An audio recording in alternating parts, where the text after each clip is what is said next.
它对战后朝鲜200年的和平局面有着重要作用，它在中国乃至亚洲史上都有着非常重要的地位，它极大地影响了当时东北亚的地缘政治形势，它就是陆良海战。做视频不易，求观众老爷们点个赞，小编跪谢。对于明朝水师，世人了解最多的可能就是郑和下西洋了。彼时的明朝不仅盛极一时，可谓是万国来朝，而郑和的7次远航更是将中华之威名传遍四海。此外，在下西洋的航程中，还数次将明朝水师的强大展露得淋漓尽致。其中最辉煌的战绩就是击溃并歼灭了一支5000规模之多的庞大海盗舰队。但是明朝水师的强大不仅只展现在郑和下西洋上，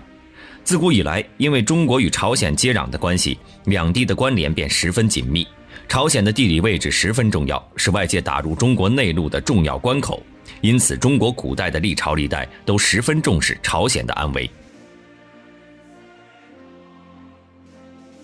明朝万历年间，日本国内形势出现重大改变。日本战国时代3杰之一的丰臣秀吉以武力统一了日本，结束了日本的战国时代。但是国内的一些贵族势力很不情愿被丰臣秀吉所控制，便经常挑起事端，从而企图扰乱丰臣秀吉的统治。而头疼的丰臣秀吉急切地想把国内的注意力引向国外，于是便制定了占领朝鲜、征服中国，进而进犯南洋的军事侵略计划。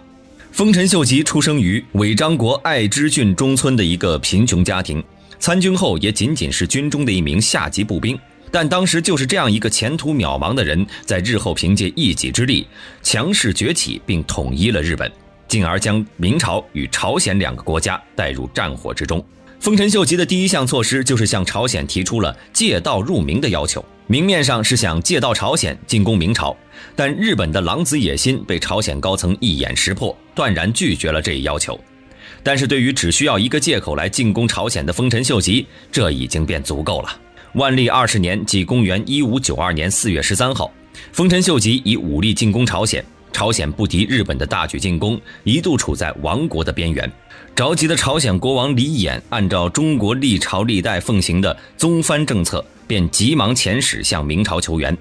公元1592年12月23号，明神宗决议出兵，明军随即开赴边疆增援朝鲜。当时的日本虽然能把朝鲜打得毫无还手之力，但是面对强盛的明朝，实力悬殊太大，所以在明军参战不久后，捷报便频频传来，日军只得提出停战议和，撤出朝鲜境内。公元1597年，丰臣秀吉认为时机成熟，便再次进攻朝鲜。但在次年8月，丰臣秀吉病死，临死前命令日军撤退回国。但在丰臣秀吉病逝之后，日朝战争并未停歇。随着战事的发展，日军被明朝联军压制在东南沿海一带。1598年10月，眼见局势不利的日军只得听从遗命撤军回国。当时驻守在东南沿海的日军，除了驻守蔚山第1军的主力已经率先撤离外，仍留有近5万余兵力，未来得及及时撤回。这也就是这些日军的滞留，给了明军痛击日军的机会。公元1598年11月，留守的日军在接到撤退命令后，便由蔚山撤离。但在撤退途中，先锋大将小西行长所率领的部队没能及时撤离，被明朝联军包围。小西行长只得请求支援。日军在收到求援后，便马上派遣海军支援被围的日军。明军水师提督陈林和朝鲜将领李舜臣得知之后，一致认为日军的增援部队一定会经过陆良海区。于是明朝联军便决定在陆良海域围歼日军增援部队，陆良海战正式爆发。增援的日本水军可以说是日军的精锐部队，共有战舰500余艘，兵力1万余人。而陈林和李舜臣在获悉日军兵力之后，便在陆良海2侧设下埋伏，等待日军增援部队。日本水军虽然知道明朝水师极有可能会在陆良海伏击，但是为了尽可能减少损失，他们便选择在夜里渡海，企图借助夜色使明朝联军的炮火视线受阻，从而减少伤亡。但是名将陈林也就做足了准备，他提前准备了许多易燃物品，因为古时候都是木质船只，最怕火攻，再加上正值黑夜，只要联军接近日本战船之后，将燃烧物扔到船上，船只便会着火，非常显眼。明朝联军发现火光之后，就可以集中火力猛攻日本战舰。根据柳成龙《惩蔽录》所记载，作战的当天晚上，日本水军果然出现在陆良海域，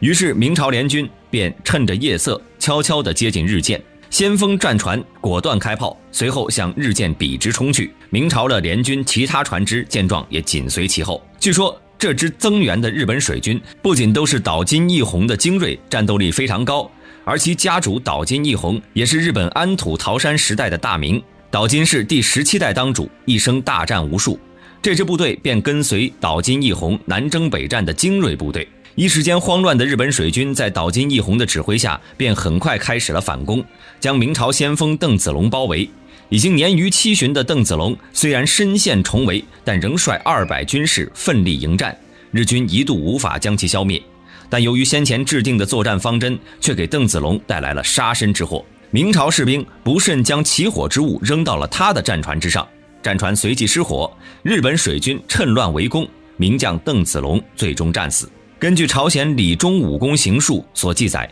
名将陈琳看见邓子龙战死后非常痛心，随即明军全力进攻。朝将李舜臣也命部下猛攻日军，两军在海上展开猛烈搏杀，陆良海战由此进入高潮。鏖战许久之后，陈琳亲率主力与李舜臣完成包夹之势，随后使用喷火筒烧毁了日军大部分战舰，剩余战船也基本起火。日军眼看败局已定，但是仍然拼死抵抗。双方战至天亮之后，日军损失惨重，大部分战舰已被焚毁，只得放弃战船登上陆地，但又遭到陆上明军的围追堵截，很快死伤大半。日军增援部队指挥岛津义弘见情况不妙，只得率领残余战船开始撤离。见到岛津义弘想要逃跑，朝鲜水师统帅李舜臣怒火中烧。作为朝鲜将领，他对日军早已是恨之入骨，当然也不肯放过岛津义弘，于是亲率朝鲜水师独自追击到观音浦，再次与日军爆发大战。陈琳见李舜臣孤军深入，也率领明军水师前来增援。在混战当中，李舜臣被日本人的火绳枪击中胸口，不幸战死沙场。临终前，李舜臣严令部下不准发丧，要继续追击日军。最终明朝联军再度重创日本水师，只剩下部分残舰的岛津义弘狼狈逃走，其余倭船均被联军焚毁。至此，陆良海战以明朝联军的大胜而宣告结束。据记载，陆良海战明朝联军共有500艘舰船，仅损失300到500人。日本共有500艘舰船，200艘战舰被毁。陆良海战是近400余年前由明朝水师单独进行，以切断敌人海上退路为目的的海上战役。这次战役不仅给清朝的日军以重大打击，对战后朝鲜200年和平局面的形成也起了重要的作用。明朝两国水师在统一指挥下相互协同，团结一致，是陆良海战胜利的关键因素。而明朝老将邓子龙奋不顾身，朝鲜水师统帅李舜臣身先士卒，都在激战中英勇牺牲，也表现了明朝两国的军队英勇奋战、不惧牺牲、同敌人血战到底的英勇气概。好了，本期视频就到这里，喜欢的朋友可以点赞、关注、加评论，我们下期再见。